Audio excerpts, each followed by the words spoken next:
Добрый день, уважаемые абитуриенты. Я приветствую вас. Меня зовут Седых Татьяна Александровна. Я исполняю обязанности заведующего кафедры генетики и химии. Сегодня у нас консультация по комплексному вступительному экзамену по направлению магистратуры менеджмент в естественно-научном образовании. Форма и процедура проведения экзамена размещена на сайте. Там же размещена и программа вступительных испытаний, с которой вы можете ознакомиться. Каким образом будет проходить экзамен? У вас у всех абитуриентов есть личный кабинет. Вся информация размещена там. То есть там размещены списки подавших, расписание экзаменов, важные даты. Вы можете ознакомиться в своем личном кабинете. До экзамена на почту вашу личную вам придут логин и пароль для входа в систему экзаменов. Обратите внимание, логин и пароль от личного кабинета отличается от пароля, который вам придет для отдачи экзаменов. То есть они разные. Вы должны перейти по ссылке и применить временный пароль, и поменять временный пароль на свой. С этим логином и вашим паролем вы сдаете все экзамены, которые вам назначены для вступительных испытаний.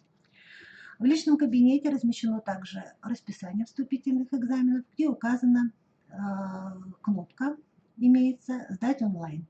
Вы вводите логин, пароль, который вам пришел на почту, и таким образом начинаете тестирование. Как только нажали «Начать тестирование», начинается отсчет времени. Следите, пожалуйста, за временем.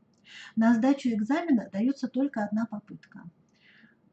В этот период необходимо зайти в систему, и начинать отвечать на поставленные вопросы.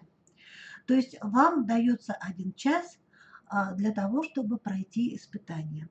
Пересдачи не предусмотрены, уважаемые абитуриенты. Самое позднее время входа в личный кабинет и для сдачи вступительных испытаний – это за 1,5 часа. Ну, теперь давайте пройдемся по программе вступительных испытаний, то есть на какие вопросы вам предстоит ответить.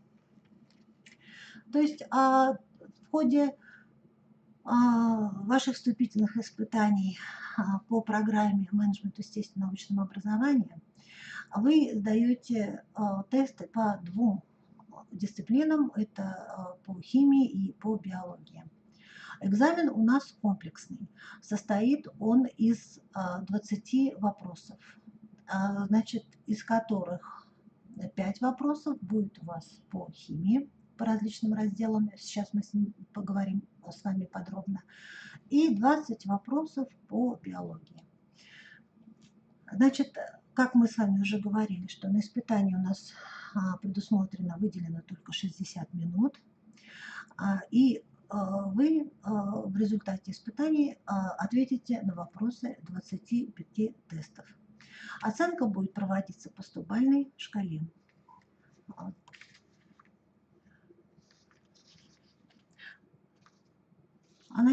Поступающий не имеет права во время вступительных испытаний в дистанционном формате общаться с третьими лицами, использовать какой-то справочный материал, книги, записи, гаджеты, мобильные телефоны, планшеты, наушники, калькуляторы, дополнительные мониторы, компьютерную технику, кроме той, что непосредственно используется для вступительного испытания. Идентификация личности абитуриента проводится через его личный кабинет посредством ввода персональных данных.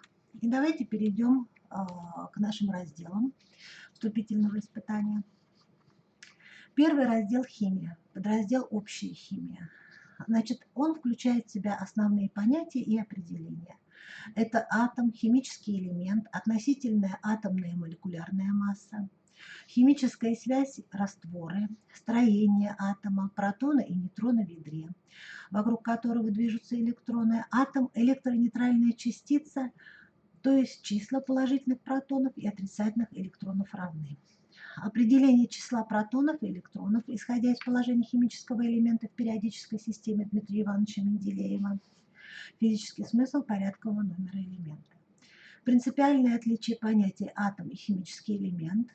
А также вам нужно будет знать определение атомных и молекулярных масс, относительную шкалу атомных и молекулярных масс, единицу измерения атомных и молекулярных масс, виды химических связей, электроотрицательность химических элементов, ковалентную, полярную, неполярную химическую связь, химические элементы, которые образуют такие связи. Донорно-акцепторный механизм образования связи. Нужно будет привести примеры. И также нужно будет показать знания по ионной связи химических элементов, которые образуют ионную связь. Растворы водные, растворитель, из которых вода, и неводные, растворителем являются органические соединения. Растворенные вещества и газообмен в жидком и твердом состоянии. Растворимость веществ, единица измерения растворимости. В подразделе неорганическая химия вы должны будете показать знания по простым веществам, металлам и неметаллам. Основные классы неорганических соединений, оксиды, кислоты, основания, соли, их свойства.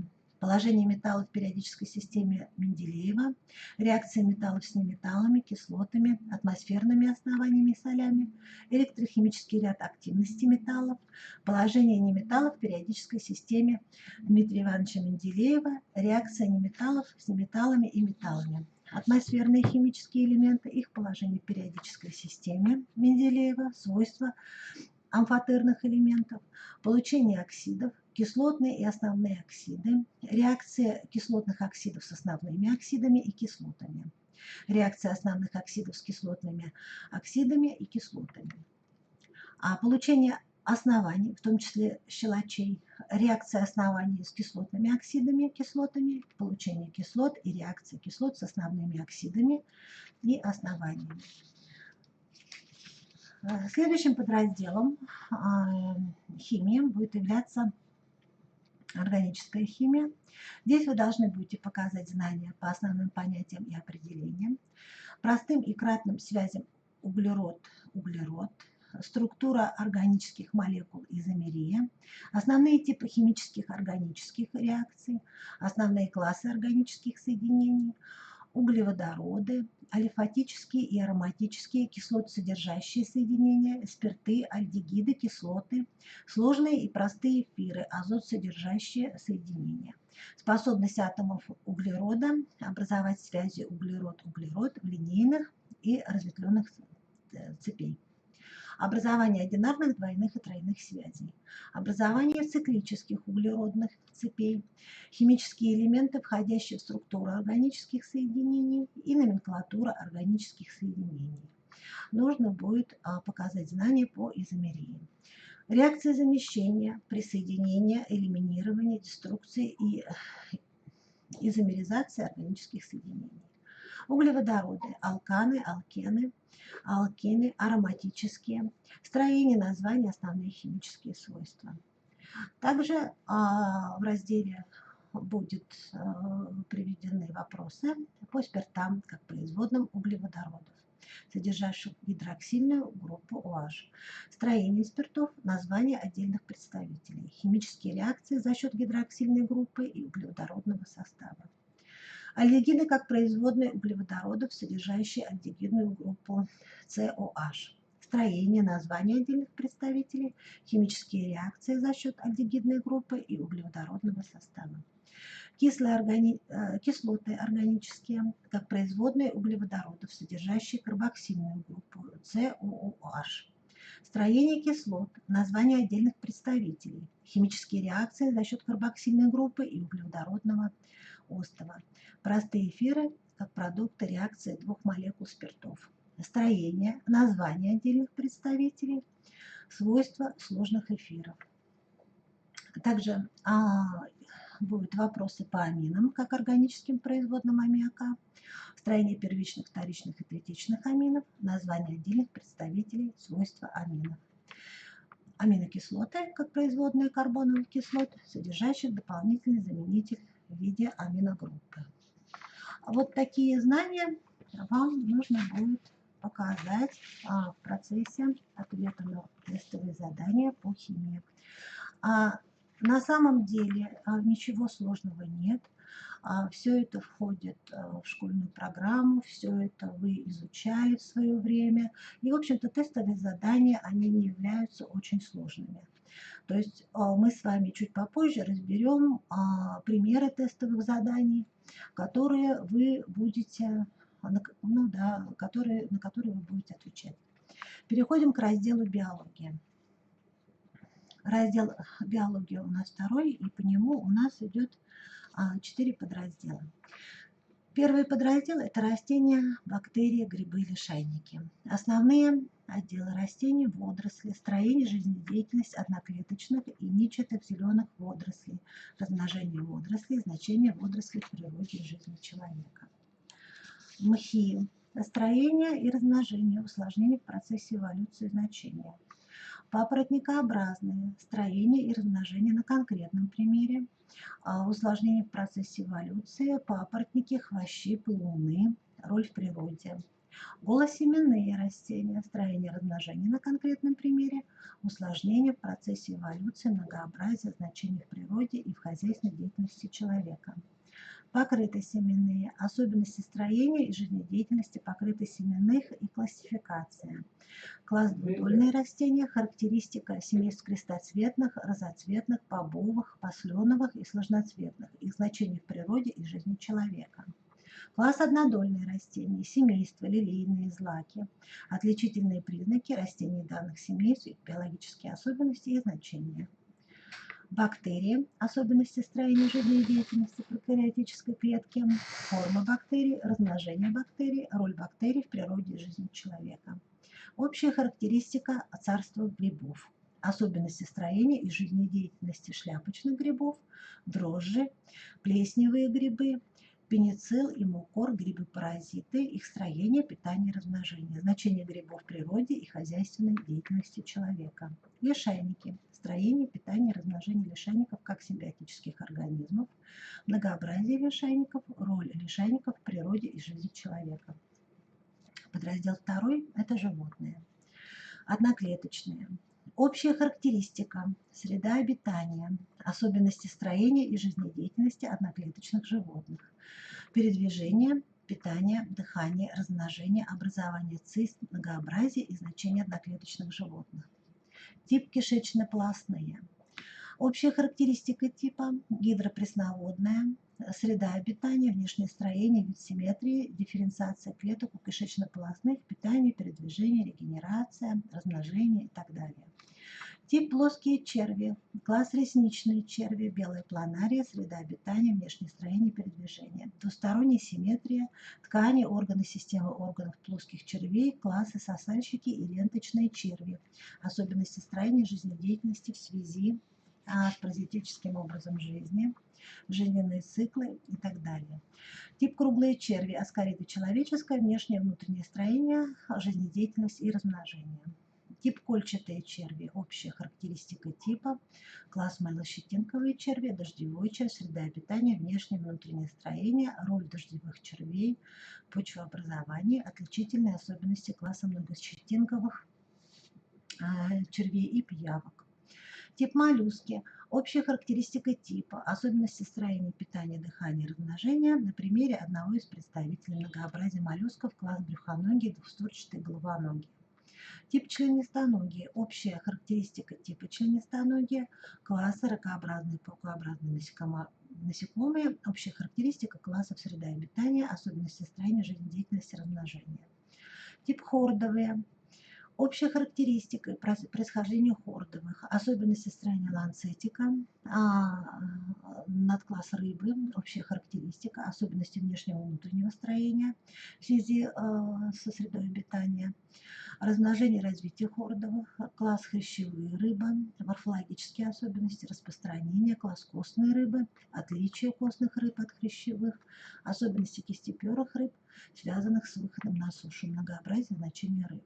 Класс земноводные, общая характеристика класса, многообразие земноводных, отряды хвостатые, бесхвостые, их происхождение, значение охраны, особенности строения жизнедеятельности. Класс пресмыкающиеся, Общая характеристика класса, среда обитания, особенности строения, размножения, поведения, связаны в связи с жизнью на суше, регенерация, происхождение пресмыкающих. Класс птицы, общая характеристика класса, внешнее строение, особенности внутреннего строения, процессы жизнедеятельности, связанные с полетом, поведение птиц, размножение птиц, развитие, забота о потомстве, происхождение птиц, роль птиц в жизни человека. Класс млекопитающие. Общая характеристика класса. Особенности внешнего строения, скелета, мускулатуры, внутреннего строения, обмена веществ, происхождение млекопитающих, характеристика отряда плацентарных, насекомоядные, рукокрылые, грызуны, зайцеобразные, хищные, ластоногие, китообразные, копытные и приматы. Роль млекопитающих в природе и жизни человека, их охрана. Подраздел 3. Вопросы по человеку и его здоровью.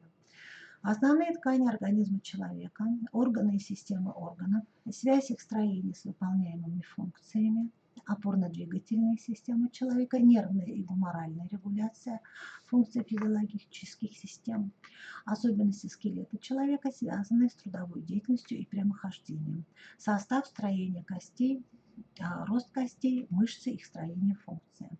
Кровь и кровообращение. Внутренняя среда организма и ее относительное постоянство, значение крови и кровообращения, состав крови, плазма крови, строение функции клеток крови, группы крови, переливание крови, донорство, иммунитет, органы кровообращения, сердце, кровеносные сосуды, строение работы сердца, большой и малые круги кровообращения, движение крови по сосудам, кровяное давление, пульс, регуляция деятельности сердца и кровеносных сосудов. Дыхательная система, значение строения функций органов дыхания, голосовой аппарат, дыхательные движения, газообмен в легких и тканях, жизненная емкость легких. Пищеварительная система, питательные вещества, пищевые продукты, понятие пищеварения, роль ферментов в пищеварении, строение и функции органов пищеварения. Пищеварение в ротовой полости, желудке, кишечнике, всасывание, значение печени и поджелудочной железы в пищеварении, роль Павлова в изучении функций органов пищеварения, общая характеристика обмена веществ и энергии, пластические и энергетические обмены и их взаимосвязь. Обмен белков, жиров, углеводов в организме человека, водно-солевой обмен, витамины и их значения в обмене веществ, авитаминозы, гиповитаминозы, гипервитаминозы, мочевыделительная система, строение и функции образования мочи, значение выделения продуктов обмена, профилактика заболеваний органов мочевыделения, строение функции кожи, роль кожи в терморегуляции. Железы внутренней секреции, их значение в жизнедеятельности и развитии организма, гормоны, внутрисекреторная деятельность гипофиза, щитовидной железы, надпочечников и поджелудочной железы, нервная система и ее значение в регуляции и координации функций организма, центральная периферическая нервная система, понятие рефлексии, строение функций спинного мозга, строение функций отделов головного мозга, большие полушария головного мозга, доли и функциональные зоны. Роль вегетативной нервной системы в регуляции работы внутренних органов, анализаторы, органы чувств и значений. Высшая нервная деятельность, роль Сеченова и Павлова в создании учения о высшей нервной деятельности, безусловные и условные рефлексы, биологическое значение образования торможения условных рефлексов, речь и мышление, сознание как функция мозга. Система органов размножения, строение и функции оплодотворения и внутриутробное развитие. Подраздел 4 – это общая биология. Основа цитологии – клетка как структурная функциональная единица живого. Химические элементы клеток, неорганические соединения клеток, роль воды и клетки в организме. Органические вещества клеток, углеводы, липиды, белки, нуклеиновые кислоты. АТФ, их роль в клетке. Строение эукариотической клетки, клеточная стенка и наружная клеточная мембрана, строение функций, протоплазма и цитоплазма клетки, ядро, строение функций, хромосомы и хроматин, мембранные органоиды клетки, эндоплазматическая сеть, аппарат Гольджи, лизосомы, руколи, митохондрии, пластиды. Особенности строения клеток прокариот, сравнительная характеристика строения клеток растений и животных, особенности строения жизнедеятельности прокариот. А фотосинтез, световая и темновая фазы, лечение, хемосинтез, генетические кодовые свойства, биосинтез белков, транскрипция, трансляция, реакция матричного синтеза, взаимосвязь пластического энергетического обмена, неклеточные формы жизни, вирусы, строение размножения вирусов, вирусные заболевания человека, размножение и индивидуальное развитие организмов, соматические половые клетки многоклеточного организма, хромосомы, гаплоидный, диплоидный набор хромосом, гомологические хромосомы, клеточный цикл, интерфазы, механизм, биологическое значение митоза, мейоз, редукционное деление, механизмы, биологическое значение мейоза, сперматогенез и орогенез у животных, оплодотворение у животных, двойное оплодотворение цветковых растений, антогенез, эмбриональное, постэмбриональное развитие. Основы генетики. Генетика как наука, ее задачи и методы исследования. Основные понятия генетики: наследственность, изменчивость, доминантные и рецессивные признаки, аллельные гели, фенотип и генотип, гетерозиготные и гомозиготные организмы, закономерности, установленные Менделем для моно- и дигибридного скрещивания, правила единообразия гибридов, закон расщепления, гипотеза частоты гамет, закон независимого наследования признаков, анализирующего скрещивания, осцепленное наследование, хромосомная теория наследственности, генетика пола, наследование признаков, сцепленных полом, генетика человека, классификация мутаций, закон гомологических рядов, наследственной изменчивости Вавилова, модификационная изменчивость, нормы реакции, статистические закономерности модификационной изменчивости. Основы селекции. Селекция как наука, ее задача, значение работ Вавилова для развития селекции, основные методы селекции растений, особенности метода селекции животных. Основы экологии. Экология – предмет, задачи, методы исследования, среда обитания, особенности водной, наземно-воздушной, почвенной и организменной сред обитания, приспособленность организма к обитанию в различных средах. Экологические факторы. Абиотические, биотические, антропогенные, их комплексное воздействие на организм, экологическая характеристика популяции, структура популяции, динамика численности популяции, факторы, регулирующие численность. Основы эволюционного учения. Додарвиновский период биологии, значение трудов Линнея и Лемарка, прошу прощения, основные положения теории Дарвина, движущие силы эволюции, естественный отбор, борьба за существование, наследственная изменчивость, мутации, изоляция, дрейф генов, популяционные волны, генный поток. Естественный отбор, ведущий эволюционный фактор, форма отбора, механизм возникновения адаптации, относительный характер приспособленности, вид, критерий структуры вида, видообразования, доказательства эволюции, биологический процесс и регресс, развитие органического мира, происхождение жизни на Земле, основные ароморфозы, происхождение человека, древние ископаемые люди современного типа, человеческие расы, их происхождение и единство. Основы учения о биосфере, биосфера и ее границы, вернадские возникновения биосферы, живое, костное и биокостное вещество, их свойства, функции живого вещества, роль в круговороте веществ и превращение энергии в биосфере. Понятие о ноосфере. И таким образом сейчас мы с вами рассмотрели весь тот материал, который вы должны знать для того, чтобы успешно ответить на вопросы наших тестовых заданий. Материал, в общем-то, опять-таки повторюсь, основан на школьной программе, основан на программе бакалавриата, то есть что вы изучали в области естественных наук. Все это здесь приводится. Я думаю, что вам не составит труда ответить на наши тестовые задания. В качестве примера я могу вам привести некоторые из них. Например, по химии. Укажите основные законы химии. То есть у вас будет на один вопрос 4 ответа. Вы должны будете выбрать правильный и каким-то образом ответить его у себя системе, там, где вы будете проходить тестовый вопрос. То есть, например, вам дается 4 разных ответа, то есть это периодический закон сохранения массы энергии, периодический закон кратных отношений, закон Авогадро, закон постоянства состава и закон Гесса, закон Дальтона. Вы выбираете правильный ответ и отмечаете его у себя на страничке. Следующий вопрос, например, из области биологии. А какую из перечисленных функций корни не выполняют? Корни имеются в виду растений. Закрепление растения в почве, всасывание воды и минеральных солей из почвы, запасание питательных веществ и образование питательных веществ в процессе фотосинтеза.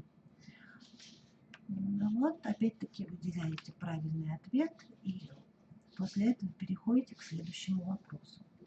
Например, в процессе жизнедеятельности растений используют органические вещества, которые они, и вот тут опять 4 ответа, поглощают из воздуха, всасывают из почвы, получают от других организмов и создают сами в процессе фотосинтеза. Опять-таки вы должны выбрать правильный ответ и его отметить.